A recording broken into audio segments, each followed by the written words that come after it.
Welcome to Families in Action on your hometown station, AM 1220 KHTS. I'm Cary Quashen, along with my co-host, Michael Duarte. Michael, how are you today? I'm doing well, Cary. How about you? Don't ask. I know. Don't ask, okay? You're looking a little pale. I am feeling really pale. I've been up all night, and we ate something last night, my son and I, and it doesn't look good. How's that? I'm sorry to hear that. Yeah. But how was your Christmas? And your Hanukkah? My Hanukkah and Christmas, everything so far was really, really good. Glad to hear that. So, yeah, we had a great time and done a whole lot of fun stuff. So there you go. I'm really happy it's over, though. Now it's just New Year's, and there you go. Well, what happened? I mean, did you spend an hour opening gifts or something? Something like that. Yeah, I went to my son's house, Sean and Jessica, his wife, my daughter-in-law. And boy, they cooked a whole big thing. It was really great. All the kids were there, so it was really cool. A lot of fun. It was really, really nice. Hey, we got a crowd here with us today. I just have to, but before that, I just want to say Families in Action is brought to you by your local hometown station, AM 1220. Which we so much appreciate. We've been on the air now for over 13 years. Wow. I always say that. You always say 13 years, and I always say wow, because it is. 13 years. That's a long time. That's a long time. Exactly. So you could always catch us by going to hometownstation.com. They're podcasted. You can watch this show if you have Time Warner. I know it's on Channel 20 at 4 o'clock every Monday. Yeah, and it's also on YouTube. So we're really easy to watch. You can get an app and bring it with you and carry your phone wherever you're at. Yeah, and you'll want to see what Cary looks like. I mean, you know. That's pretty scary. Not really. No? So and also it's brought to you by Action Family Counseling, which is I'll let you guys tell that story in a minute, but it's full-fledged rehabilitation centers for alcohol and drugs, and we do inpatient and outpatient and residential and you name it. And then the Action Foundation, which I'll let you talk about. The Action Foundation, you do so much work with the Action Foundation, but what I really like to mention is something that's coming down the line anytime, and that's that big vehicle you have outside of your headquarters, the Experience. I haven't been inside of it yet, but I'm looking forward to doing that, Cary. It's a moving memorial is what it is. Yeah. I mean, instead of doing a memorial like they do for the car crashes we have here at the park, we're doing a moving memorial, and some of that reason is all digital, so we can bring it to assemblies and that kind of stuff, and we could take it out or play it in there. So somebody would go in the bus, and there would be TV monitors all over, and then you can listen to people that said, hey, I lost my kid, and here's what had happened. And I'm looking at my phone only because here's a reason, and let me read this before we go any further. This came to me today. Just found out that my longtime girlfriend, I won't mention name, told me today at a tender age of 25, lost, dead, gone. And then it says other stuff I won't say. But I get these almost every day.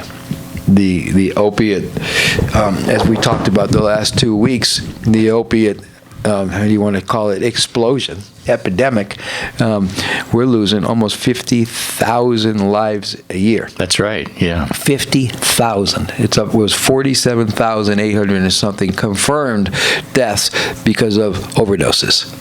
That's more than car crashes and just by anything else. It is. And that's just overdoses. That's not talking about car crashes because of alcohol or drugs. That's not talking about suicide because alcohol and drugs.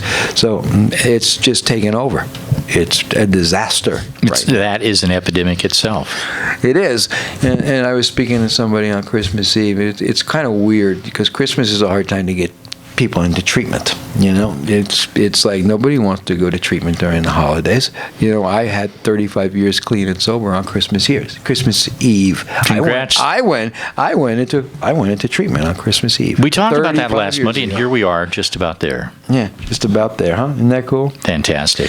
So it can be done, but people say all the holidays everybody goes swarming into treatment centers. That's just not true. How has it been going this year? It's pretty slow. It's slow every year when it comes to the holidays. January explodes. The reason I ask you that is because we are unseasonably busy at the behavioral health unit, as you know. Yeah, we are very busy. Yeah, which is not normally the case. No, it's just kind of strange how it works. It is. But the good news is, bless you, the good news is, That's where I'm at today. The good news, I'm like really fighting this thing today. It's rough, but the good news is the amount of people that we lose is terrible. The amount of people that we see saved is great. Absolutely. So, what I want to do is I kind of got a plan where I want to go today, but I want everyone to introduce themselves before we do that. We'll start with Alex. Introduce just yourself, your name, and who you are, and that's it. Alex, I don't know what you want. How old are you? 26. Okay, and Spencer? My name's Spencer. I'm 23 years old. Okay, very cool. Thomas? You're going to have to share the mic with Mike. Yeah. My name's Thomas. I'm 17 years old. Very cool. Everybody knows Mike. And you guys introduce yourselves. You're here with us. And who you are and where you work. My name's Jennifer. I've been working for Action for 2.5 years at the ranch with the adolescents. Your name? Hi, my name is Jasmine. I work at the ranch with adolescents. Very cool. And the reason why I want to do that is because we're going to have a conversation as we were talking about the 50,000 lives that are lost every year. We don't really talk about the ones that are saved. So here's the story. Probably 2 months ago, a little more than 2 months ago, probably like 80 days ago, everybody was calling me. Everybody was calling me about this girl that we've had in and out of treatment before, and they were really concerned. She was living at home. She was in the wash. Who knows what she was doing? Her boyfriend was locked up in jail or prison or whatever it was, and she was 8.5 months pregnant, strung out on heroin. Is that right? Am I close? So far, that's the story that I recall. So the police were involved. Everybody was involved, and before you know it, bang, they brought her to me. And I'm going to introduce Alex to you now. That's Alex. That's the girl I'm talking about. Look how good she looks. Isn't that great? Well, Cary, I can say that I saw her when she was not at her best. Yes. So it's nice. It's better than nice. Nice is not the right word. It's really wonderful to see the progress. You made a tape. You said something to BHU and all that. You're at Action right now. Yeah. And I showed it to the staff, and there was a lot of tears.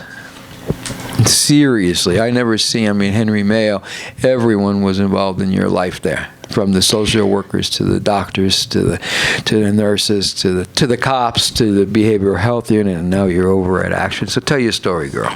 I was, like 8.5 months when Sergeant Bob came to the house and offered me help and told me that he would take care of some cases because I was pregnant and homeless, running around in Kenya country, staying in a wash, and I got like 3 drug possessions in a month, and that didn't really look too good with a girl with a belly trying to like run away from the cops. You kind of look like death. Yeah. But go on. It was not cute, and No. so yeah, it didn't look too good when I walked in the jailhouse. So Sergeant Bob found out. He showed up, offered me help, and throughout my pregnancy, it wasn't that I wanted to keep doing that because my parents were like really disgusted since I already had gone through this with Bella. What does that mean? I used every day until I had her. She was in the first child. Yeah, she's 2.5, and I used every day until I had her. She went into withdrawals. You talking about heroin? Yeah, and so the baby was born addicted. Yeah, she was in NICU for 2 months. She went to foster care for a month, and at that time, I'd only get like an hour a week with her, and her dad died last year from an overdose. So let me slow you down a little bit. So you use heroin the whole pregnancy. The baby was born addicted to heroin, was in kind of the little child's intensive care unit for 2 months going through withdrawals. Mm-hmm. Went to foster care for a while, and the daddy died from a drug overdose, one of the 47,000. The day before he was supposed to pick her up. The day before he was supposed to pick her up. And they were in the middle of custody. He was supposed to get custody of her. So my parents just finished the adoption. Today, good. Yeah. The baby's safe. Yeah, she's perfect. She's adorable. And she got your smile too. So go on. So, yeah, I mean, my parents looked at me with disgust. They were really mad at me. My brothers hated me. And they didn't understand that it wasn't that, like, I wanted to do what I was doing. I just couldn't stop, and I didn't know how. People don't get that, the power of addiction. And maybe you guys, before we only have about 40 minutes left, but maybe you guys somehow can kind of try to run it down to them. It's not that y'all want to use, it's you got to use. Yeah, I'd get really sick. Yeah. But, so, I mean, it took me a few weeks because I kept trying to get to the hospital, and I started getting sick. At first, I didn't really have anybody's, like, support, you know? So I'm like, I ended up leaving again. Went back out for, like, another week or two. Finally made it back to the hospital. Didn't realize I was agreeing to be 5150'd. Which means you put on a psych hold and got to hang out with Mike and I over at Henry. Yeah, and then I saw you there the next day, and you're like, oh, yeah, we're not going to let you go until you have this baby. And That's right. then I kept I was bugging you. bound and determined that that baby was going to be born safe, Yeah. in spite of you or anything else. Yeah, and he was. Yeah. And it was kind of funny, actually, when Amanda came to visit me, because when I was in BHU, like, my plan was totally different. I thought, like, yeah, when the dad comes out of jail, like, we're going to be a family, we're going to be sober. And then I got sober. Now I have a clear head. I ended up breaking up with him because I'm trying to protect my sobriety. And You're not trying to do anything. You're protecting it. You've been in rehab for how many days? 77 days. That's nothing like you. You're doing it this time. So you're not trying anything, you're doing it. There's a big difference to trying and doing. And you know something, Cary? Looking at her, I can tell that Alex has a lot to contribute to this world. Oh, man. I got plans for that girl. So she needs to be sharp and alert so she can do all that stuff. You hear that? I got plans for you. Got it? Yeah, it's been kind of tough lately, too, but yeah, I am doing something different this time because usually I don't like to sit through these emotions. I like to run away. And by the way, guys, if anyone's out there, she's talking about emotions. Just listen to the beginning of her story. Had a baby. Baby was born addicted. The father died. The baby was taken away. She had another baby, 8.5 months pregnant, strung out. Went to a psych ward, was put on a hold, had the baby in the hospital, and you know what? I hate to say it, but the baby was actually taken away from her right out of her arms, day 2, by Children's Services, again, and put into a foster home, pending who knows what. So you talk about emotions. This girl is one tough character. She's been through, I can't even tell you. And she's hanging through it, and she's hanging tough, and she's doing it. And by the way, I've been in treatment for 30-something years. I've never seen anyone come in 8.5 months pregnant, completely strung out on dope, meaning the baby too, detox, and the baby detox before the baby came out. That's pretty incredible. Yeah, my mom was so surprised. Like, Everyone was. like, wait, so seriously, he could leave today? And it was like, it really was a miracle. No ill effect. So No, he's perfect right now. Dr. Reyes, wow, what a great job. Yeah. And you've hung through hell. I don't know what other word to say. You've hung through it. You've done it. And you're going, and we're going to, I told you when I first met you, then we're going to make this thing work for you, and we are. We got plans, and if you follow our plans, you're going to be good.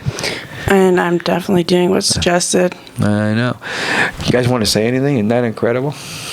Well, I am surprised because, as I said, I literally did not recognize her. Yeah. And I was surprised. It So took, I hate to it's say a- it, it took me a minute too. It's a great surprise. It really is, and we see the possibilities here. We really do. Let me put you on the spot and sort of talk about that thing that's coming up, New Year's, and everybody wants to get drunk and bring in the new year with a hangover. So, what are you planning to do to stay sober, Alex? Talking to my sponsor when I am having those bad thoughts, and just being open and honest with people around me so they can kind of look out for me too. Because if I don't say anything, it manifests, and then I won't say anything, and then I'm gone. And I'm really trying so hard, and I've had like little blessings from God of why I need to keep going. You know, like today, my daughter will run to me, call me mommy, wants me to help her, and that makes me feel good. And like I take initiative when I am with my son, and I change his diaper, and that feels really good. I haven't got to be a mom yet. There's no drug out there that's better than that. No, At the end of the day, it's all about waking up and feeling good, and going to sleep and being proud, and counting for something. And at the end of the day, family's everything. Everything else comes and goes. you have powerful reasons to make it, don't you? Yeah. Before we go on break, there's a lot of people that's involved in your life, your parents, people watching your baby, your kids. And I'm sure everyone's listening to this show right now. And if they're not, they will. Anything you want to say to anybody? That I love them very much. Specifically, who? My mom for Talk to never her. giving up on me. Talk to your mom right now. I love you, Mom, and thank you for always being there for me, never turning your back on me no matter what anybody said. And I just think that you're really strong and a really good mom, and I appreciate you. Anyone else, hon? Vanessa, for Talk to her. thank you for providing for my son what I can't right now. That's pretty powerful, Michael. Very. Hey, Very. Spencer, do me a favor. I'm all the way over here. Give her a hug.